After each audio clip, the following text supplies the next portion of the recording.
نحمدہ ونصلی ونصلی علی رسولہ الکریم اما بعد فاعوذ باللہ من الشیطان الرجیم بسم اللہ الرحمن الرحیم۔ ناظرین و سامعین، خواتین و حضرات، السلام علیکم ورحمۃ اللہ وبرکاتہ۔ امید کرتی ہوں آپ سب ایمان کی بہترین حالت میں ہوں گے اور خیر و عافیت سے ہوں گے۔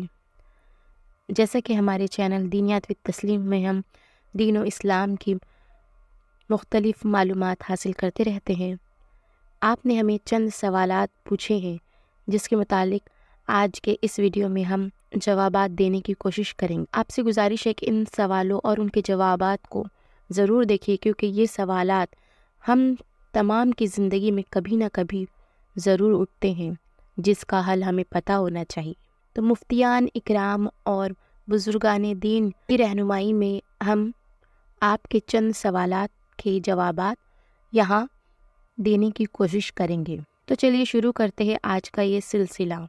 سوال نمبر 1 یہ آیا ہے کہ اگر کسی عورت کی رخصتی نہیں ہوئی ہو اور طلاق ہو گئی ہو تو کیا اسے بھی عدت گزارنی ہوگی، اور مہر کی رقم کا کیا ہوگا؟ تو اس کے جواب میں مفتیان اکرام فرماتے ہیں کہ جو عورت اپنے شوہر سے نہ ملے ہو اور نہ ملان ہوا ہو اور اس سے پہلے ہی طلاق ہو جائے تو اس وقت عدت نہیں، اور اسے یعنی اس عورت کو آدھی مہر رقم دینی ہوگی۔ اسی طرح ایک شخص نے ہم سے یہ سوال پوچھا ہے کہ اگر کچھ لوگ تشدد میں انگلی ہلاتے رہتے ہیں، نماز کی حالت میں جب تشدد تک ہم پہنچتے ہیں تو کچھ لوگ انگلی ہلاتے رہتے ہیں، تو ایسا کرنا کیسا ہے؟ تو اس کے جواب میں مفتیان اکرام عرض فرماتے ہیں، تشدد میں اشہد ان لا الہ الا اللہ پر شہادت کی انگلی سے صرف اشارہ کرنا سنت ہے، ہلانا ضروری نہیں ہے۔ تو آپ بھی اگر یہ غلطی کبھی کرتے ہوگے تو اپنی اصلاح ضرور کر لیجیے گا۔ ایک اور شخص نے ہمیں یہ سوال بھیجا ہے، کبھی کبھی امام صاحب نہیں رہتے اور کسی کو نماز پڑھانے کے لیے کہہ کر بھی نہیں جاتے، تو ایسے حالت میں کون نماز پڑھائے گا؟ اس کے جواب میں مفتیان اکرام عرض کرتے ہیں کہ جو نماز کی ضروری مسائل جانتے ہوں، یعنی ایسے اشخاص جو نماز کے صحیح مسائل اور صحیح آداب جانتے ہوں اور قرآن شریف بھی صحیح سے پڑھ سکتے ہوں، یعنی صحیح تلفظ صحیح مخارج سے اگر ادا کر سکتے ہیں تو انہیں اجازت ہے کہ وہ امامت کر سکتے ہیں۔ اگلا سوال یہ ہے کہ ہماری مسجد میں اکثر بڑے بڑے علماء تشریف لایا کرتے ہیں اور ہمارے امام صاحب انہیں جمعہ کی نماز پڑھا آگے بڑھا دیتے ہیں جبکہ وہ مسافر ہوتے ہیں۔ سنا ہے کہ مسافر پر جمعہ فرض نہیں ہے، ایسی صورت میں ان کی نماز پڑھنا یا پڑھانا اور ہمارا ان کے پیچھے نماز پڑھنا کیسا ہے؟ کیا ہماری نماز ہو جائے گی؟ تو دیکھیے بہت ہی اہم سوال ہے، اکثر کبھی نہ کبھی آپ کے ساتھ بھی ایسا ہوا ہوگا۔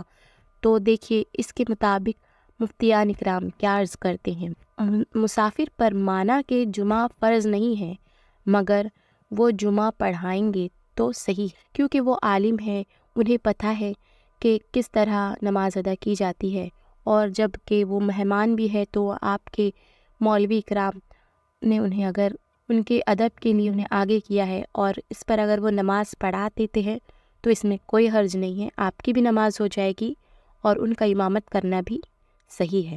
اگلا سوال یہ ہے کہ ہم مکانوں کی پینٹنگ کا کام کرتے ہیں، تو کیا ہم غیروں کی عبادت گاہوں کی پینٹنگ کر سکتے ہیں؟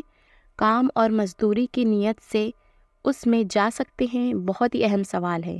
اس کے جواب میں مفتیان اکرام عرض کرتے ہیں، اس سے بچنے کی ہر ممکن کوشش کریں اور کوشش کی جائے کہ آپ ایسی جگہوں پر نہ جائیں۔ اور ایک اگلا سوال یہ ہے کہ ایک صاحب لوگوں کو جماعت میں شریک ہونے سے روکتے ہیں اور کہتے ہیں کہ ان امام کے پیچھے نماز نہ پڑھو، ہم سب دوسری جماعت کر لیں گے، تو کیا یہ مناسب ہے؟ دیکھیے اکثر اوقات ایسا ہوتا ہے کہ ایک امام صاحب دوسرے امام صاحب کی کسی بات سے غیر متاثر ہوتے ہیں تو وہ دوسری جماعت کو بھی ایسے کہتے ہیں کہ آپ ان کے پیچھے فلاں شخص کے پیچھے فلاں امام کے پیچھے آپ نماز نہ ادا کریں۔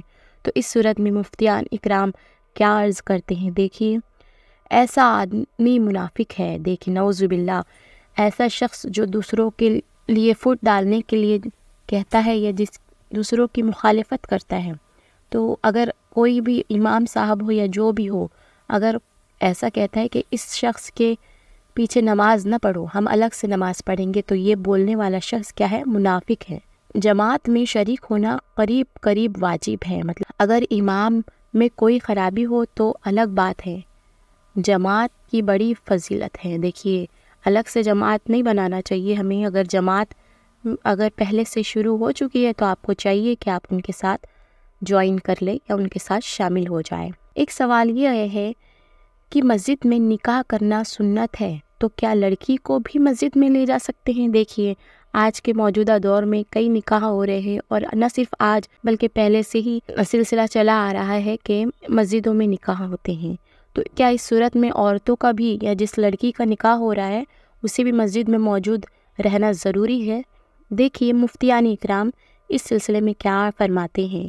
مسجد میں نکاح پڑھانا تو بہتر ہے، دلہن کو مسجد میں لے جانا ضروری نہیں ہے، کیونکہ ظاہر سی بات ہے کہ اگر لڑکی وہاں جائے گی تو بے پردگی ہوگی اور دیگر مسائل بھی پیدا ہو سکتے ہیں۔ اس صورت میں لڑکی کا نہ جانا ہی بہتر ہے، گھر سے ہی اس کی رضامندی لے جا سکتی ہے۔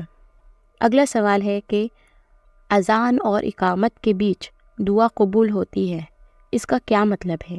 اس کے جواب میں مفتیان اکرام فرماتے ہیں، آپ دعا کیا کریں، قبول فرمانا اللہ کے بس میں ہے۔ دعا تو عبادت کی جڑ ہے کہ دعا تو ہر حال میں ہمیں مانگنی ہے، اور یہ بات کہنا کہ اذان اور اقامت کے درمیان دعا قبول ہوتی ہے، تو بے شک اللہ تو ہر حال میں ہمیں سن رہا ہے، دیکھ رہا ہے، اور ہماری دعاؤں کو بڑا قبول کرنے والا ہے۔ انشاءاللہ اس وقت بھی دعا قبول ہو جائے گی۔ آج کا آخری سوال، ایک نے دوسرے سے شرط لگائی کہ جو ہارے گا وہ سب کو کھانا کھلائے گا، اس حالت میں ہارنے والے کا کھانا کھلانا اور دوسرے کا کھانا کھانا جائز ہے یا نہیں؟ اصل میں یہاں پوچھا جا رہا ہے کہ شرط لگانا اور اس میں جیتنا ہارنے والے کی طرف سے جو پارٹی مانگی جاتی ہے، تو اس میں دینا اور پارٹی لینا یہ کس حد تک جائز ہے؟ تو سب سے پہلے تو شرط، اگر ہم ایمان والے ہیں، اگر ہم مسلمان ہیں، تو ہمیں یہ پتہ ہونا چاہیے، اور مفتیان اکرام بھی یہی اس بات کی ہی تصدیق کرتے ہیں کہ شرط لگانا حرام ہے۔ جی ہاں، ہم ہر بات میں کسی نہ کسی چھوٹی بڑی بات میں شرط لگا دیتے ہیں، دیکھ لینا ایسا ہی ہوگا، اور اگلا بولتا ہے کہ نہیں ایسا ہوگا۔ یہ ایک شرط کی قسم ہے، اور ہمیں شرط لگانے سے یا شرط جیتنے جتانے سے بچنا چاہیے، اور اس کے خوشی میں بھی شامل ہونے سے ہمیں بچنا چاہیے۔ دیکھیے مفتیان اکرام بھی اس میں کیا عرض کرتے ہیں کہ شرط لگانا حرام ہے، اگر خوشی سے کھلائے تو جائز ہے۔ اگر دیکھیے اگر کوئی اپنی مرضی سے کھلا رہا ہے، اس میں شرط کی کوئی جگہ نہیں ہے، اپنی مرضی سے اگر کچھ کھلا رہا ہے تو جائز ہے، کیونکہ دوست احباب میں تو یہ سلسلہ چلتا ہی رہتا ہے۔ تو اس طرح ہم اپنی اصلاح کر سکتے ہیں۔ امید کرتی ہوں آج کے ان سوالات اور اس کے جوابات سے آپ سب کی زندگی کے بھی کئی پہلوؤں میں اجالا ہوا ہوگا، کیونکہ کہیں نہ کہیں ہماری بھی زندگی میں یہ سوال اٹھتے ہیں، خواہ ہم مرد ہو یا خواتین، ہماری بھی زندگی میں کبھی نہ کبھی ایسا موقع آتا ہے کہ ہمارے پاس ایسے سوالات پیدا ہوتے ہیں جن کے جوابات ہمیں پتہ نہیں ہوتے ہیں۔ تو یہ سلسلہ انشاءاللہ آگے بھی جاری رہے گا۔ امید کرتی ہوں کہ آپ کو ہمارا یہ ویڈیو پسند آیا ہے اور آپ کی معلومات میں اضافہ ہوا ہے۔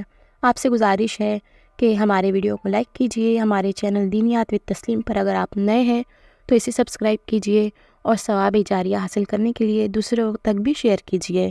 ملتے ہیں آپ سے جلد ہی ایک اور نئے ویڈیو میں۔ اللہ حافظ۔